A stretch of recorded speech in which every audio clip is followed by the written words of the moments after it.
got some interesting new information tonight about Alexandria Ocasio-Cortez. When she ran for office last year, she described herself as an enemy of big money in politics. Watch. This really speaks to the corrupting force of money in politics in general, and this problem is not going to go away until we tighten the reins on the role of money in politics. I really hope that we really introduce and pass very strong legislation that's going to put much stronger limits on how special interests and how money can be moved, especially when they interface with campaigns.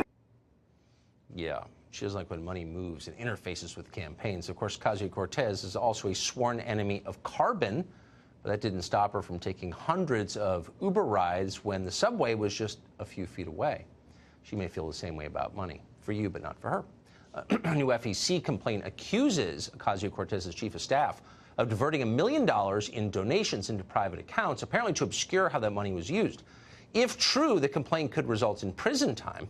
Ocasio-Cortez was confronted about this allegation today, and here's what she said. There is no violation, so there's no violation. Do you think that's a sign of you taking dark money? Oh, no. I'm 100% people funded. Thank you. She's people-funded, she wants you to know. Speaking of people-funded, Melissa Francis, who hosts Outnumbered, also one of our all-time favorite people on Fox Business, joins us tonight for an update on this story. Hey, Melissa. Hey, Tucker. So here's what this really boils down to in my mind. So it should be noted that the group that brought the complaint to the FEC is a right-leaning organization. We want to say that up front. But if you boil it down, basically what she and her chief of staff are accused of doing is moving almost $1 million from a PAC fund that they controlled over to an LLC, a limited liability corporation that they controlled.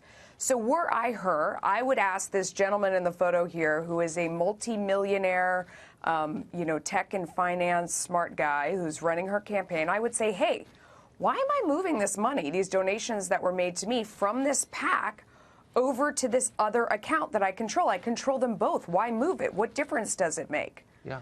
Well, one difference could be, look at the rules that govern both. And the rules that govern a PAC are very clear and much more strict about how much you can spend, where it came from, what you have to disclose, how you list things.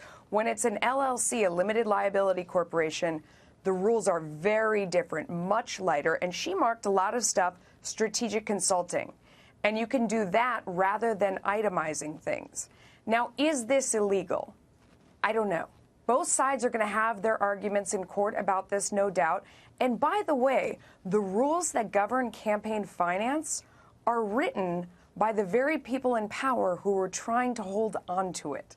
So talk about the fox guarding the henhouse. So the people who wrote these rules that she's saying, we're going to rewrite the rules, more people who have come to power and are trying to hang on to it. So is this legal under the rules? I don't know. We have people saying it's not. Both sides will argue, and we'll see. But what's interesting is you just have to ask yourself, why did you need to move it from one thing you control totally to another thing you control totally in order to make the expenditures? It sounds like that dark money that she's talking about, but we will see when they investigate. Well, quickly, the fact that we don't know anything about it, the fact that it's not itemized, doesn't that, by definition, make it dark money, or at least opaque money? It doesn't make it bright money. It doesn't make it transparent money. It makes it obscured money. At the very least, it is obscured. There is not a bright light shining on it. But Tucker, you made the point before. Think about what socialism is. Like, the very definition is a government takeover the means of production. It's a power grab. Yes. That's what she's been all about, is a power grab. I'm in charge. I'm the boss. We go to Washington, we decide, we get the means of production, we get control, and we tell you all what you get. It all has the same theme if you boil it down to its most basic sense. So she doesn't want other people using planes, but she'll use a plane going back and forth between D.C. and New York because she's important. It means she's the ruling class. She's powerful. Exactly. She's important. So she gets to do these things. But for you and me, we're just, the serfs along the way. So we shouldn't, have a carbon footprint. We shouldn't do all these other things. And I will think see you on the bus, Melissa Francis. They have Wi-Fi. So I love the bus. I love the subway, the Q train. It's right by